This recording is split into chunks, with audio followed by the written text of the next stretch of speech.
ఇగో రేవంత్ దోపిడి ముఠా వసూళ్లలో సీఎం సోదరులు బిజీ ముఠాగా 6 తిరుగుతున్నారు కంపెనీలను బెదిరించి వసూళ్ల దందా చేస్తున్నారు ఇవి కప్పిపుచ్చుకునేందుకే తెరపైకి అనేక అంశాలు తెస్తా ఉన్నారు హెగ్డేవార్ను పొగిడిన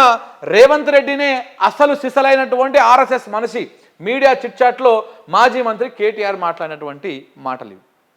రేవంత్ ముఠా రాష్ట్రం మీద పడి దోసుకొని తింటా ఉన్నది ఏ విధంగా తింటా ఉన్నది ఇగో తిరుపతి రెడ్డి కొడంగల్కి ఆయన ఇప్పుడు ఎమ్మెల్యే వికారాబాద్కి ముఖ్యమంత్రి ఈయన షాడో ముఖ్యమంత్రి షాడో ఎమ్మెల్యే ఈయన కనీసం వార్డు మెంబర్గా గెలిచినటువంటి వ్యక్తి కాదు తిరుపతి రెడ్డి కొడంగల్లో ఒక ఎమ్మెల్యే లెక్క అధికారిక కార్యక్రమాల్లో కలెక్టర్లు రిసీవ్ చేసుకోవడం కలెక్టర్లు ఆయనకు ఒక ఎస్కాట్ కల్పించడము పోలీసు వ్యవస్థ మొత్తం వ్యవస్థనంతా గుప్పిట్లో పెట్టుకోవడం తిరుపతి రెడ్డి సొంతం అయిపోయింది ఒక రేవంత్ రెడ్డి ముఖ్యమంత్రి అయినందుకు తిరుపతి రెడ్డి ఆడ షాడో ఎమ్మెల్యే లెక్క బిహేవ్ చేస్తూ ఉన్నాడు ఇక కొండలరెడ్డి గురించి మనం ఎంత చెప్పినా కానీ తక్కువనే కొండలరెడ్డి అయినటువంటి వ్యవహారం లేదు హైదరాబాద్ చుట్టుపక్కల ప్రాంతాల్లో ఇవాళ భూములు లిటికేషన్ ఉన్నటువంటి ప్రతి భూములు అన్నిటి చిట్టా కూడా మన కొండల దగ్గరికే పోతా ఉంది పర్సంటేజీ లెక్కన పంచాయతీ తెగుతా ఉన్నది సంచులు మూటలు వస్తూ ఉన్నాయి ఈ మూటలన్నీ జగాల్ రెడ్డికి లేకపోతే ఇంకొక దగ్గరికి పంపిస్తూ ఉన్నారు ఇది అనేది ఒక సంచలనమైనటువంటి ఆరోపణ ఇటు బీఆర్ఎస్ వాళ్ళు కానీ ఇటు బీజేపీ వాళ్ళు కానీ చేస్తూనే ఉన్నారు అది నిజమనే కనపడతా ఉంది చూస్తూ ఉంటే రేవంత్ రెడ్డి సీఎం అయినందుకు వాళ్ళ ఇంటోళ్ళు పెత్తనమే చేస్తారు అలా ఇయ్యంకుడు పెత్తనమే చేస్తాడు అల్లుడు పెత్తనమే చేస్తాడు కూతురు పెత్తనమే చేస్తుంది వాళ్ళ అన్నదమ్ములు 6 పెత్తనమే చేస్తారు వాళ్ళ కుటుంబ సభ్యులు పెత్తనమే చేస్తారు ఇక ఇవాళ ఒక వార్త వస్తూ ఉంది పొద్దు నుంచి సోషల్ మీడియాలో కనపడతా ఉంది ఇదే రేవంత్ రెడ్డికి ప్రధాన అనుచరుడిగా ఉన్నటువంటి ఒక జర్నలిస్ట్ అనలేము ఆయన కాంగ్రెస్ కార్యకర్త అంటాం మనం ఆయన కొన్ని 100 కోట్లకు పడగెత్తిందంట ఇప్పుడు ఆయననే రేవంత్ రెడ్డి గారి సతీమణికి పిఏగా కూడా పనిచేస్తూ ఉన్నాడంట ఇవన్నీ ఇంకా డీటెయిల్స్ తీసుకొని మీ ముందుకు తీసుకొస్తా ఆ అంశాలని సో ఈ రకంగా ఈ దొంగల ముఠా ఈ దోపిడి ముఠా రాష్ట్రం మీద పడి దోసుక తింటా అందే అని చెప్పేసి నిన్న కేటీఆర్ గారు ఆయన చిట్ చాట్లో చెప్పడం జరిగింది చూడండి ముఖ్యమంత్రి రేవంత్ రెడ్డి ఏర్పాటు చేసిన దోపిడీ ముఠా రాష్ట్రంలో తిరుగుతుందని బీఆర్ఎస్ వర్కింగ్ ప్రెసిడెంట్ కేటీఆర్ సంచలన వ్యాఖ్యలు చేశారు శుక్రవారం ఆయన మీడియాతో చిట్ చాట్ లో మాట్లాడారు రేవంత్ రెడ్డి సోదరులు తిరుపతి రెడ్డి కొండలరెడ్డితో పాటు వేం నరేందర్ రెడ్డి రోహిన్ రెడ్డి ఫయీం ఖురేషి ఏవి రెడ్డి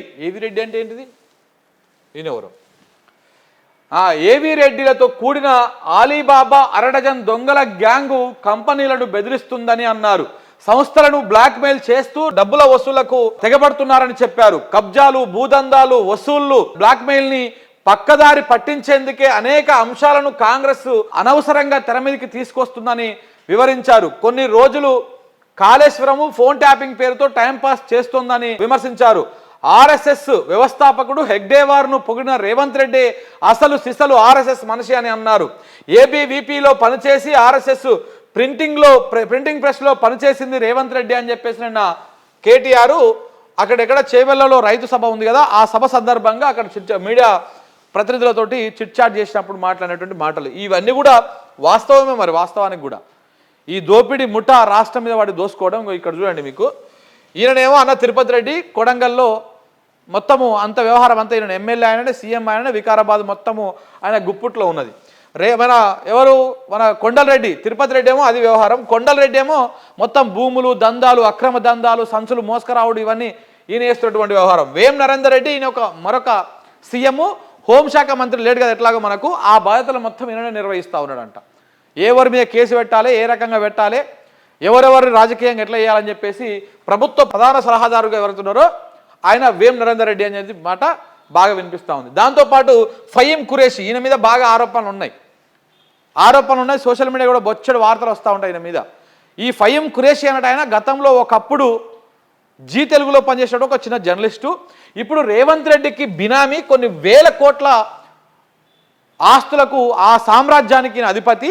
రేవంత్ రెడ్డి బినామీ అని చెప్పేసి ఈయన మీద ఆరోపణలు ఉన్నాయి ఫయీం ఖురేషి మీద ఈ ఫయీం ఖురేషికి సంబంధించినటువంటి దందాలు సెటిల్మెంట్లు ఇవన్నీ ఇక్కడ చేసుకొని ఇక్కడ సంపాదించినటువంటి అక్రమ సొమ్ముని దుబాయ్లో పెట్టుబడులు పెట్టిండు ఈయన బినామీ రేవంత్ రెడ్డికి బినామీ అని చెప్పేసి బాగా ఈ మధ్యలో ఈయన మీద ఈడీ రైట్స్ కూడా జరిగినాయి రీసెంట్గా అది అయిపోయిన తర్వాత ఇక ఈయన రోహిన్ రెడ్డి ఈయన అంబర్పేటలో టికెట్ ఆశించినటువంటి వ్యక్తి. ఈ రోహిన్ రెడ్డి కూడా రేవంత్ రెడ్డికి అత్యంత సన్నిహితుడు. ఈయనను కూడా ఒక విధంగా రేవంత్ రెడ్డి బినామీ అంటారు. ఈయన మా భువనగిరి ఎమ్మెల్యే, ఆయన పేరు ఏం పేరు, శ్యామల కిరణ్ కుమార్ రెడ్డి. ఈ బ్యాచ్ మొత్తము రేవంత్ రెడ్డికి బినామీలుగా ఉన్నారు. వీళ్ళ పేర్ల మీద వేల కోట్ల రూపాయల ఆస్తులు ఉన్నాయని చెప్పేసి కూడా బీఆర్ఎస్ నాయకులు కానీ ప్రతిపక్ష పార్టీ నాయకులు కానీ ఆరోపిస్తూ ఉంటారు. ఇది నిజంగా కూడా వీళ్ళు దందాల వ్యవహారంలో ఏమైనా పనులు కావాలంటే వీళ్ళ దగ్గరికి పోతే ఈజీగా అవుతాయంట. ముఖ్యమంత్రితో చేయాల్సినటువంటి పనులు ఏమైనా ఉంటే వీళ్ళ దగ్గరికి పోతే ఈజీగా అవుతాయి. కాకపోతే పర్సంటేజీలు, ఈ లెక్కలు, ఈ పత్రాలు ఇవన్నీ కూడా గట్టిగా బలంగా ఉంటాయన్నమాట. దానికి సంబంధించినటువంటి వ్యవహారం ఇదన్నమాట. ఈ రకంగా దోపిడి ముఠ తయారై దోసుకొని తింటా ఉన్నది.